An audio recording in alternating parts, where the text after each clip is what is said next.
3 години во затвор, 6,1 милион евра во готовина и уште 30 милиони во недвижен имот. Сашо Мијалков, поранешниот директор на тајната полиција, призна и ќе плати на државата, откако се спогоди со обвинителството за борба против корупција и организиран криминал. Уделот во хотелот Мериот останува во негова собственост, бидејќи за него и други акции кои ги поседува понудил и ќе уплати 5,1 милион евра, а за домот на Водно да го ослободи од залог кон државата, на обвинителството и државата ќе им уплати 1 милион евра, но затоа ќе загуби 25 станови и друг недвижен имот, кои ќе се слеат на сметка на државата за неговата спогодба. Обвинителката во предметот Империја Лиле Стефанова, шефицата Вилма Русковска и државниот обвинител Љубомир Јовевски ја прифатиле понудата на Мијалков.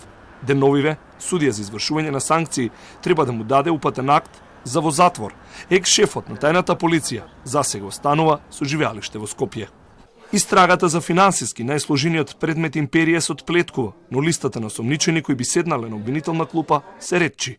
По признанието на вина на Орце Камчев и Ненад Јосифовик, Мијалков е трет кој нуди пари и го признава делото, противправно стекнување и прикривање имот.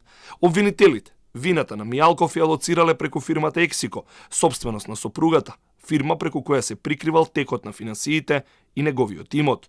Истрагата Империја беше отворена во 2018 за кривичните дела, злосторничко здружување, оштетување или повластување на доверители, злоупотреба на службената положба и овластување, измама и перење пари и други приноси од казниво дело. Бизнисменот Орце Камчев и екс-директорот на УБК Сашо Мијалков беа прво осомничени, а осомничени се уште 11 други лица, меѓу кои и газдата на Пелистерка Цветан Панделевски. Од почетокот на месецов на отслужување на едногодишна затворска казна за Империја Орце Камчев, кој исто така призна вина и се спогоди со Русковска. Бизнисменот Камчев од неодамна казната ослужува во Струшкиот затвор, откако извади лична карта со живеалиште во општина Охрид.